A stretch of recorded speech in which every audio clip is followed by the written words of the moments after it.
My name is Kadiraman.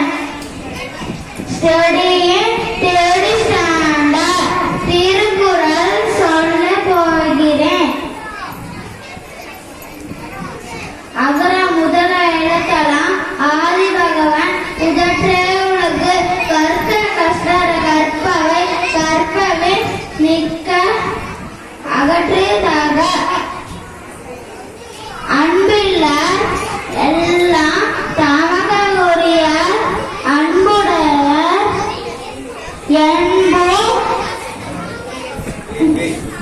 உரியருக்கு செல்வத்து செல்வம் அச்செல்வம் செவி செல்வம் அச்செல்வம் செல்வத்து எல்லாம் தலை. நன்றி மறுப்பது நன்று அன்று நன்றாவது அன்றே மறுப்பது நன்று. நன்றி.